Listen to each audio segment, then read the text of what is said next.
102,2 Radio Suara Sampang FM. Selamat pagi dengan semuanya dimanapun kalian berada ya.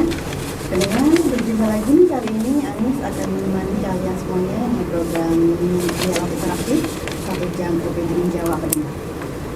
Dan pagi hari ini ya, di edisi hari Selasa 28 Juni 2022 pendengar sudah hadir ya di studio kita kali ini dari Dinas Pertanian dan Ketahanan Pangan Kabupaten Sampang. Oke pendengar, pagi hari ini kita kedatangan 3 narasumber ya dari Dinas Pertanian dan Ketahanan Pangan Kabupaten Sampang. Ada Bapak Insinyur Suyono MSI. Selamat pagi Pak. Pagi Mbak Anis. Oke, kemudian ada Ibu Purwotul Aini, SPT MSI, sebagai Subkoordinator Pengembangan Ternak dan Kesmafet ya. Kesmafet ya. Oke, selamat pagi Ibu. Pagi Mbak. Ada juga Dokter Hewan Kristina Rahayu ya sebagai Subkoordinator Pembibitan Ternak. Selamat pagi. Pagi Mbak. Ya, dan pendengar untuk kali ini ya, pagi hari ini kita ada tema yaitu pelaksanaan kurban di tengah wabah PMK atau penyakit mulut dan kuku ya pendengar ya. Dan nanti kalian jika ada pertanyaan bisa lewat telepon ataupun via WhatsApp pendengar di 0823 33 906809 ya.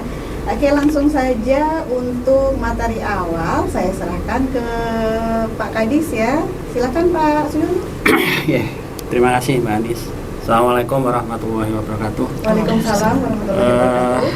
Dalam kesempatan ini kita yang kedua ya bisa ketemu di Dialog Interaktif. Kali ini memang kita ingin menyampaikan beberapa informasi terkait dengan hewan kurban, kemudian yang kedua juga vaksinasi Mbak Anis. Iya. Jadi senyampang kita bisa ketemu, kita ingin menyampaikan lebih lengkap terkait dengan dua hal itu. Iya, iya. Yang pertama nanti mungkin lebih banyak dari Bu Purwotul nanti yang terkait dengan syarat-syarat tidak hewan kurban. Iya, iya. Walaupun kita sudah memberikan beberapa pedoman untuk hewan kurban itu yang seperti apa, kemudian petugasnya juga sudah kita tunjuk untuk masing-masing wilayah, dan ini nanti akan kita sampaikan lagi kepada teman-teman petugas apa yang harus dilakukan ketika menjelang hari raya kurban ini. Kemudian yang kedua terkait vaksinasi. Jadi vaksinasi ini Kabupaten Sampang mendapatkan alokasi untuk tahap pertama itu 2000 dosis. Jadi 2000 dosis artinya untuk 2000 sapi. Target yang harus kita selesaikan. Dan alhamdulillah di hari yang mulai Sabtu, Minggu, Senin, sekarang ini hari keempat. Hari keempat ini insya Allah sampai kemarin tanggal 27 sudah 48,25% dengan 10 kecamatan yang sudah kita lakukan vaksinasi.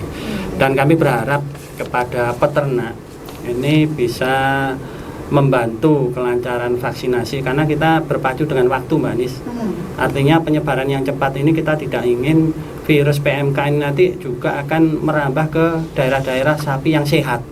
Sehingga vaksinasi ini kita khususkan untuk yang pertama sapi yang sehat. Yang sehat dulu ya. Iya, makanya kita berharap juga para peternak yang sapinya sehat ini bisa segera didaftarkan ke petugas kami. Oh gitu. Jadi harus terdaftar dulu ini. Baru didaftar karena begini Mbak Anis, vaksin ini kan ada 2000 dosis itu ada 20 botol.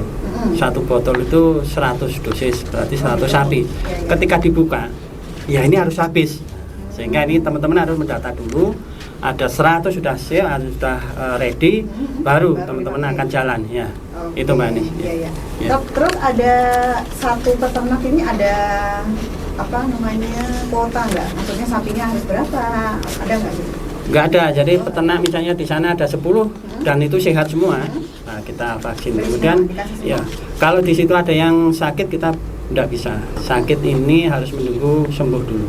Dari hari sembuh 60 hari kemudian baru bisa divaksin. Oke, 2 bulan kemudian baru. 2 bulan kemudian baru bisa divaksin. Tapi kalau misal dalam satu peternak ini 10 sapi, terus ada satu yang terinfeksi. Nah, itu yang 9 ini tetap dapat kan atau ditunda dulu atau gimana?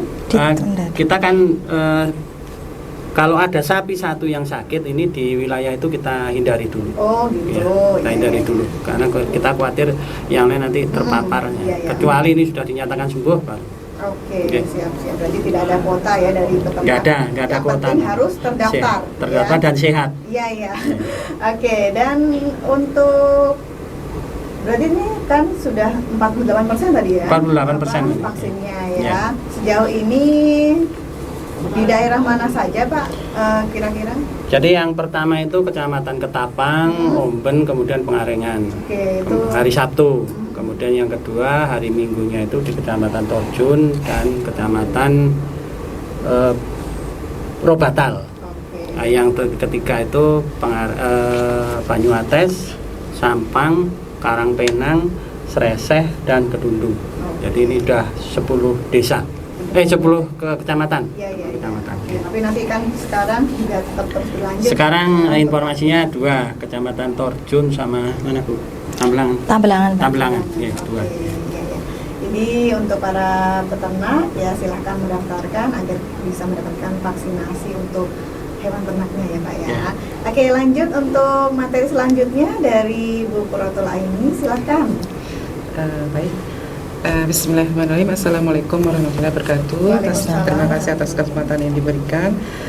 Dalam rangka penjaminan keamanan pangan masyarakat dalam konsumsi bahan asal hewan, terutama menjelang perayaan Idul Kurban, Dinas Pertanian dan Ketahanan Pangan Kabupaten Sampang ini telah membentuk tim pengawasan pemotongan kurban. Jadi setiap tahun kami selalu membentuk tim ini. Nah, tim ini mempunyai tugas mengeluarkan SKKH untuk hewan kurban yang telah diperiksa dan layak untuk dijadikan hewan kurban, kemudian melakukan pemeriksaan hewan kurban sebelum pemotongan atau antemortem di lokasi penampungan ternak pada H-1 dan hari H saat pemotongan, kemudian melakukan pemeriksaan sesudah dipotong atau postmortem, dan melaporkan data realisasi pemotongan hewan kurban di wilayah kerjanya kepada Dinas Pertanian dan Ketahanan Pangan Kabupaten Sampang melalui sistem Isignas.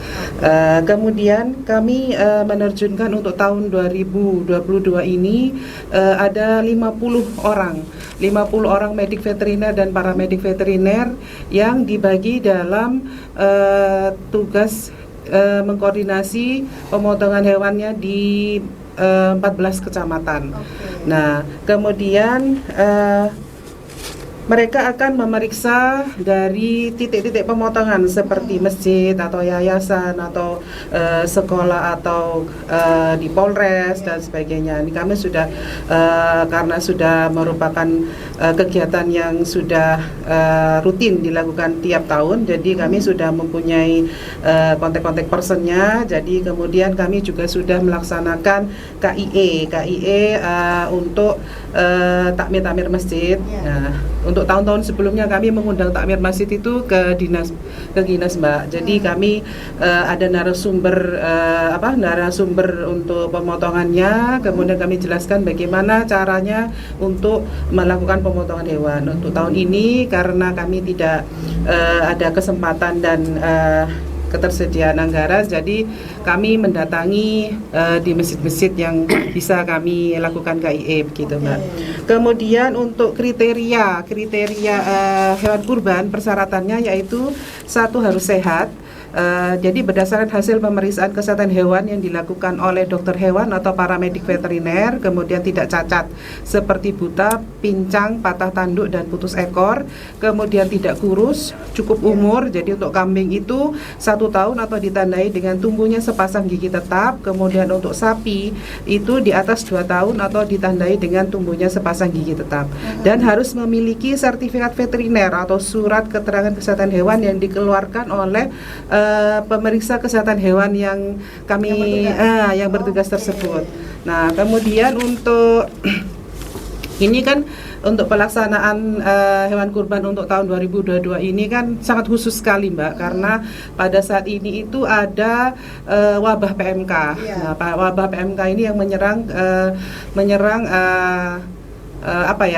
ternak yang akan di salah satunya untuk dipotong gitu untuk kurban.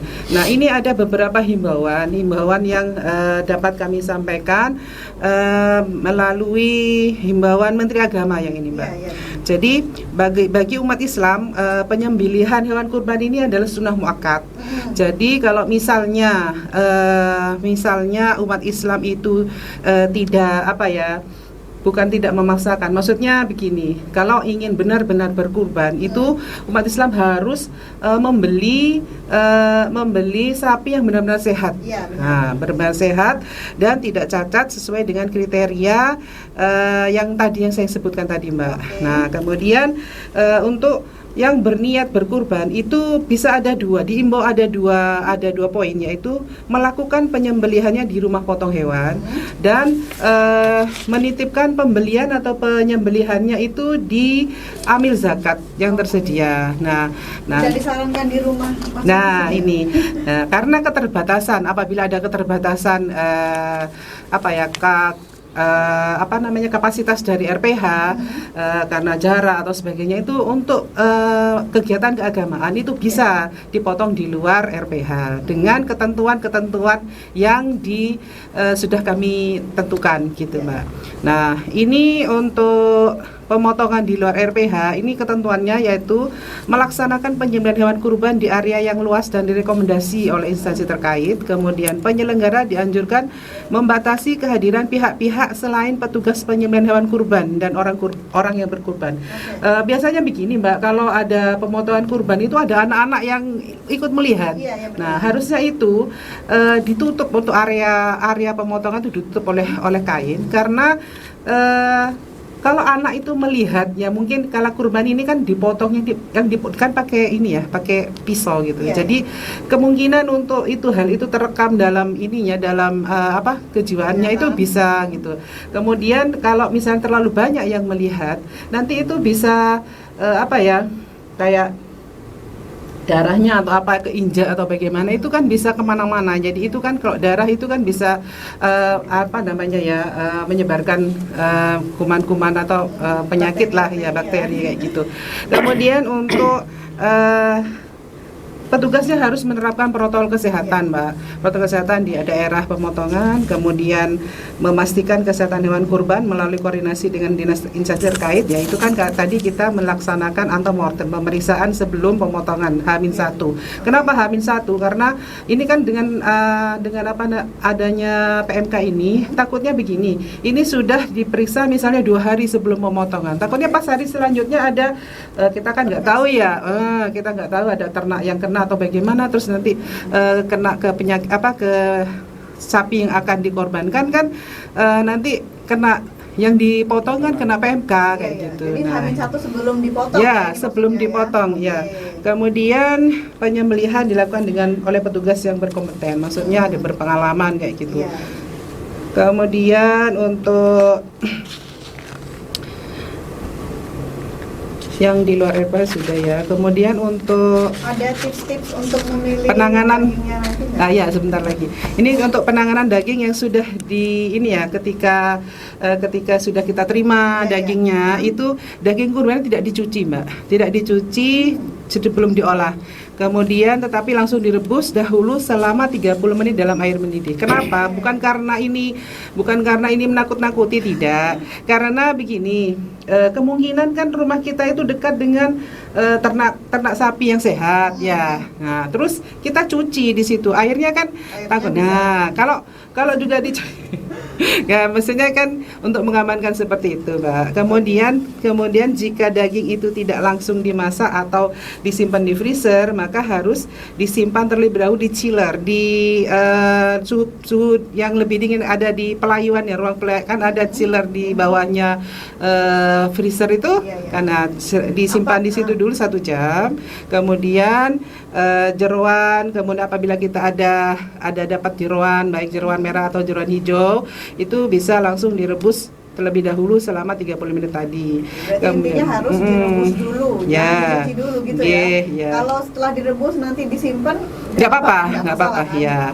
Kemudian bekas kemasan daging tidak langsung dibuang atau direndam dulu. Jadi direndam dulu atau dibersihkan dulu dengan sabun, kemudian dengan atau cuka gitu. Jadi biar tidak mencemari lingkungan kayak gitu. Kemudian untuk pengemasan, Mbak, untuk pengemasannya itu dipastikan untuk panitia ya, kami minta untuk membungkus dengan plastik yang non toksik. Jadi plastik kan ada yang untuk bahan makanan itu yang berwarna putih itu.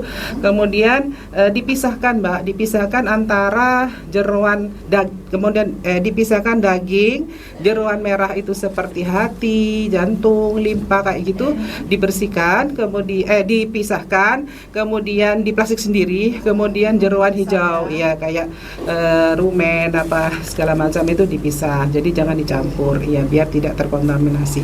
Ya seperti itu mungkin Mbak yang bisa kami sampaikan untuk pelaksanaan hewan kurban di ini. Oke. Selanjutnya ada tambahan dari Dr. Tustina, silakan Dok. Ya.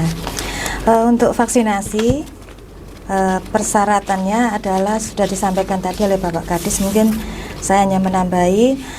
Untuk vaksinasi harus hewan sehat, sedangkan hewan sakit tidak boleh, harus menunggu sembuh dulu antara mulai 3 bulan sampai 6 bulan selanjutnya. Itu karena setelah sakit itu kan hewan masih punya kekebalan, jadi tidak perlu divaksin. Baru nanti setelah beberapa bulan sekiranya kekebalan menurun baru akan divaksin lagi. Lalu yang ketiga hewan bunting, jadi vaksin aman untuk hewan bunting, gitu. Lah nggak apa-apa ya. Terus untuk umurnya yang boleh divaksin mulai umur 2 minggu. Jadi setelah 2 minggu sudah boleh divaksin. Kalau maksimal nggak ada ya? Enggak, sampai tua boleh. Ya. Terlalu, tapi kalau memang mau rencananya dipotong ya tidak perlu divaksin karena kan mau dipotong. Jadi kan tidak bermanfaat kalau divaksin gitu ya. Selalu aplikasinya penyuntikannya pada daerah sekitar leher dengan injeksi sebanyak 2 mili. Jadi hanya sedikit volumenya, hanya 2 mili. Ada efek sampingnya nggak ini setelah divaksin hewan itu?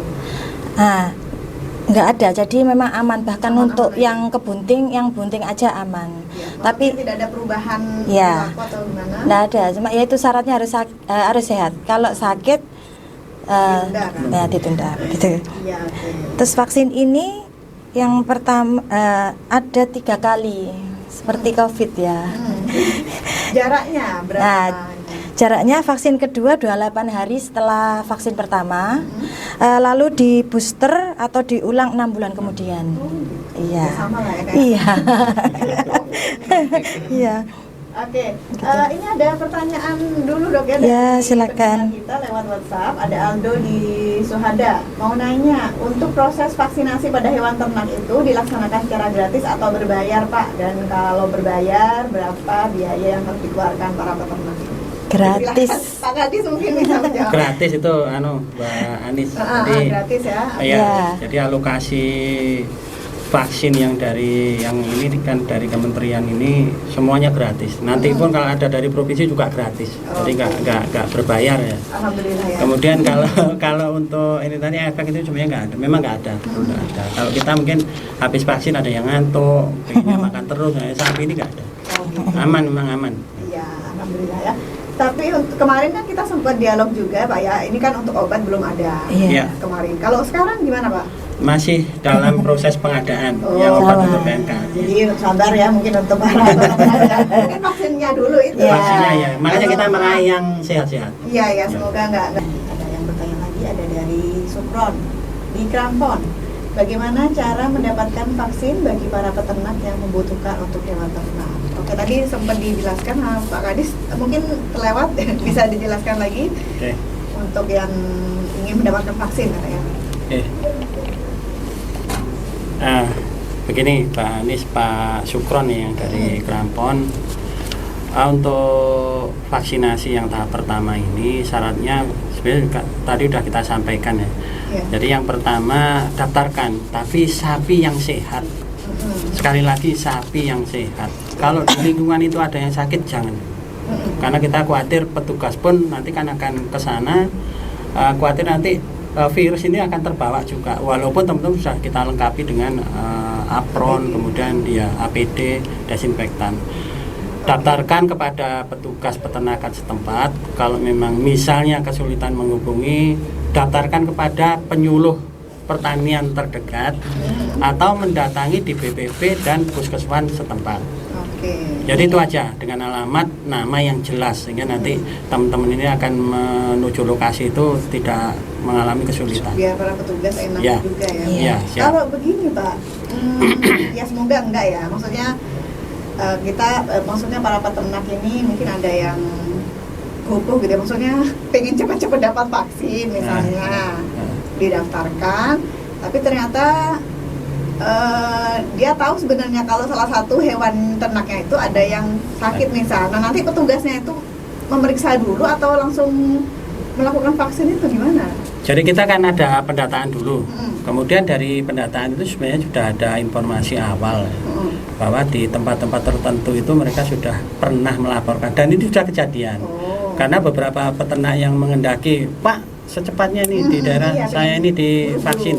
Setelah teman-teman ke sana ternyata di situ sudah disuntik 2 kali. Berarti kan itu sakit. Nah, ini kita lewati dulu. Jadi kita lewati. Kita kalau daerah yang sehat itu sebenarnya petugas sudah punya petanya. Artinya begini, ketika di kampung itu banyak sapi kemudian tidak ada laporan, lah di tempat itulah sapi-sapi sehat berada.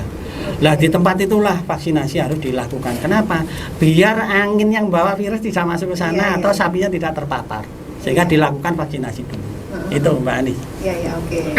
Jadi para peternak semoga meskipun pengen cepat-cepat divaksin, tapi tetap memperhatikan juga ya. Betul. Kalau ada yang sakit ditahan dulu, jangan atau mungkin Bu Christine bisa nambahkan, Bu Christine, lebih detail Bu Christine. Iya, jadi memang kenapa satu kandang itu jika ada yang sakit tidak diboleh divaksin, karena kan kita nggak tahu yang sehat itu bisa jadi dia sedang masa inkubasi, cuma belum muncul saja. Nanti kalau divaksin pas sakit nanti dari petugas yang disalahkan. Karena itu jadi memang harus benar-benar sehat dan dalam wilayah yang tidak ada hewan sakit gitu. Dan dari Dinas Pertanian dan Ketahanan Pangan kan sudah punya petanya yang sehat yang mana, yang sakit yang mana. Oke. Ada yang bertanya lagi ini dari Torcun ya, ada dari Rita. Bagaimana tips memilih hewan kurban di era pandemi PMK? Silakan. Baik. Saya berusaha untuk menjawab. Jadi daging ini memang merupakan sumber protein ya, sumber protein bagi kita, bagi manusia, yang mengandung banyak seng.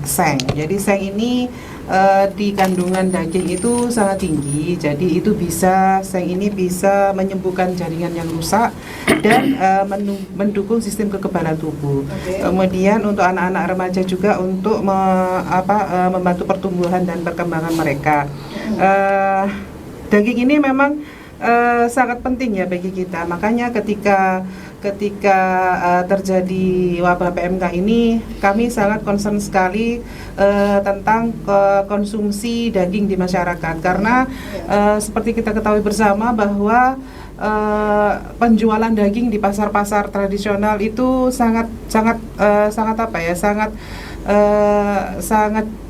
dipengaruhi oleh wabah PMK ini, karena banyak masyarakat yang tidak mau mengkonsumsi daging kembali. Nah, sebenarnya kan daging ini aman untuk dikonsumsi karena PMK ini tidak zoonosis, jadi bukan penyakit yang bisa menular kepada manusia. Jadi untuk dagingnya boleh aman dikonsumsi dan dengan penanganan yang tepat, jadi akan tidak bermasalah, aman untuk manusia gitu. Nah, kemudian kita tips-tips untuk yang perlu kita perhatikan untuk memilih daging ketika kita beli di pasar, yaitu pertama itu begini, pahami dulu kalau produk pakan asal hewan itu aman bagi kita. Jadi kita akhirnya tidak terpengaruh oleh hoax berita-berita yang tersebar di medsos. Jadi ini nggak boleh makan di bagian tubuh yang ini dulu ini gitu. Nah, itu hoax gitu ya. Terus kemudian semua aman. Ya, semua aman dengan penanganan yang baik. Ya. Meskipun juga tidak ada wabah PMK, dengan penanganan yang baik juga perlu ditekankan kayak gitu. Nah, kemudian kita perhatikan warnanya. Warnanya itu warnanya merah segar dan tidak pucat. Nah, kemudian untuk teksturnya, kita lihat teksturnya di pasar itu kan kita misalnya ditekan terus nanti dagingnya itu terus kembali lagi itu ada kenyal ya, jadi itu daging yang bagus kayak gitu. Jadi kalau misalnya ditekan terus nggak kembali lagi lah, itu perlu kita pertanyakan kayak gitu. Kemudian permukaan daging itu cenderung kering, jadi tidak basah, tidak berair kayak gitu. Kalau berair kan mungkin dia sapi gelondongan atau apa kan dikasih minum terus jadi teksturnya tuh jadi berair kayak gitu, atau dia mempunyai mengandung penyakit gitu. Kemudian cium aromanya. Jadi aromanya itu adalah aroma daging asli. Jadi kalau misalnya itu kecut atau aroma lain yang kayak yang menyengat kayak gitu, terus tengik kayak gitu, berarti dia sudah tidak segar lagi, ada pembusukan kayak gitu. Kemudian ya sudah, itu kita tinggal memperhatikan penanganannya aja tadi seperti yang sudah saya sampaikan di awal. Berarti ciri-cirinya seperti yang Ibu sebutkan tadi ya. Jadi untuk kalian semuanya mungkin nantinya dapat daging kurban ya, bisa dicek masing-masing ya. Dan sebelum memasaknya harus direbus dulu. Gitu. Jadi pada air mendidih selama 30 menit. Yang baik ya, agar kita juga aman mengkonsumsi daging-dagingan tersebut ya. Dan kemudian dari Bu Kristina ada tambahan nggak ini terkait dengan vaksin?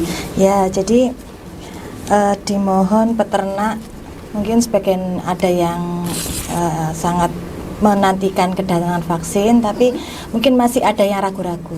Nah, ini himbauannya untuk kepada peternak yang masih ragu, untuk jangan ragu untuk memanfaatkan vaksin yang ada. Sementara memang tahap 1 kita dapat 2.000. Nanti insya Allah ada lagi tahap 2 yang akan datang lagi. Begitu. Mungkin di luaran banyak hoak-hoak tentang vaksin. Jadi sudah dari penelitian dari pusat bahwa ini aman bahkan untuk hewan bunting. Jadi tidak ada efeknya.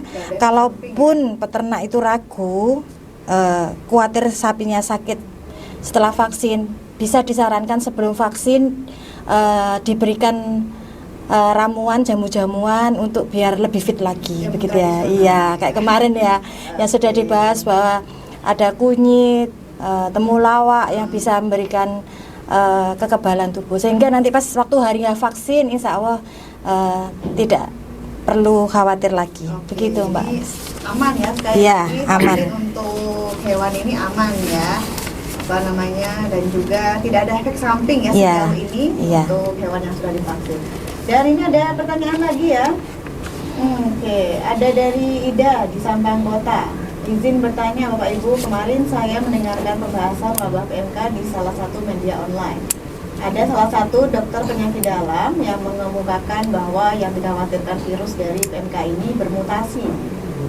Maksudnya bisa bermutasi ya, dan bisa menyerang atau mengkontaminasi kepada manusia. Mohon pencerahannya. Jadi bisa dijawab siapa ini? Ini dokter Ewan. Ya. Jadi kalau virus seperti COVID itu sudah bermutasi berapa kali ya?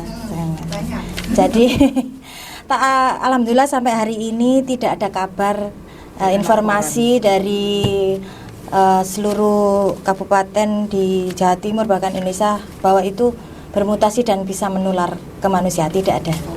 Jadi insya Allah aman ya. Menular ke manusia. Ya.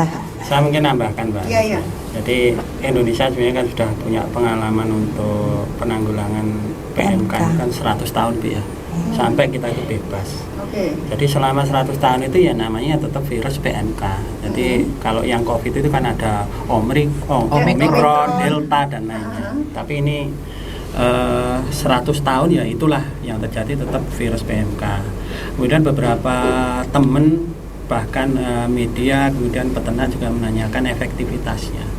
Jadi vaksin yang diberikan dari efektivitas vaksin yang diberikan kepada ternak yang terjangkit PMK ini sebenarnya sudah kita punya pengalaman 100 tahun, kemudian juga sudah melalui uji laboratorium, mungkin sudah bertingkat-tingkat ya.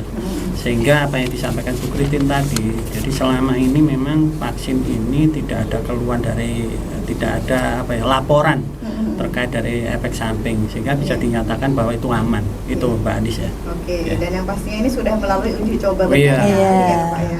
Oke, jadi untuk para peternak jangan khawatir ya terhadap vaksin untuk hewan PMK ini, untuk penanganan PMK ya. Dan untuk pertanyaan lagi mungkin ya untuk dagingnya ini ya, untuk yang kurban, sebentar lagi kan mau kurban nih ya. Nah, apakah semua bagian dari sapi itu aman atau gimana?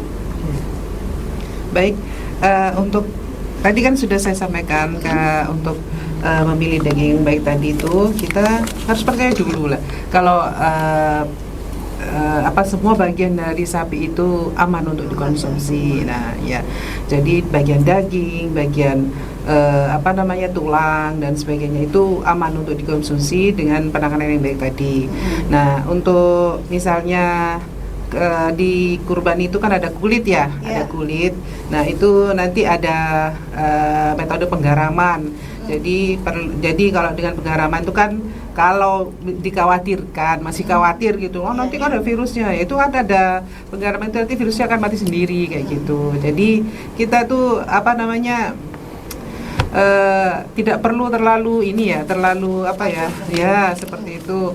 Nah kemudian untuk saya juga menitipkan untuk panitia hewan kurban dalam pembersihan area pemotongan itu harus dibuatkan lubang pembuangan kayak gitu.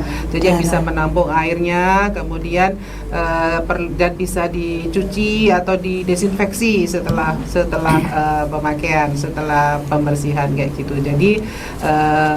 Jadi masyarakat tidak khawatir terhadap terhadap isu-isu yang berkembang saat ini begitu, Mbak. Terima kasih. Dan semoga saja ya kurban kali ini berjalan lancar. Amin, di amin. tengah wabah PMK. ya. Oke, ini ada yang bertanya lagi dari Panglima, ada Iin. Adakah cara simpel dalam mengatasi sapi yang sudah suspek PMK? Jelaskan sedikit karena kemarin mungkin bisa dijelaskan lagi. Ya, jadi memang untuk kemarin memang kita sudah pernah bahasnya di sesi sebelumnya. Kalau untuk sapi PMK, kita lihat dulu dia menyerang di bagian apanya. Jadi kita itu pengobatannya berdasarkan simptomatis atau gejalanya. Jadi nanti kalau seumpama di mulut atau di kuku, bisa kita terapi sesuai dengan gejala yang terjadi pada sapi tersebut. Jika memang terjadi suspek PMK, bisa memanggil petugas kami untuk menerapi. Kalaupun peternak ingin untuk mengobati sendiri secara herbal juga bisa, atau juga mengobati dengan beberapa bahan ya, seperti kalau ada luka di lesi, ada luka atau lesi pada mulut, hidung dan bibir, itu bisa pakai sitrun ya. Jadi bisa pakai sitrun 1:1 dioleskan pada luka lesi atau disemprotkan, campur air disemprotkan. Sedangkan kalau untuk kaki itu bisa pakai kalium permanganat atau PK, atau kalau di Madura namanya lebih dikenal dengan trose. Trose.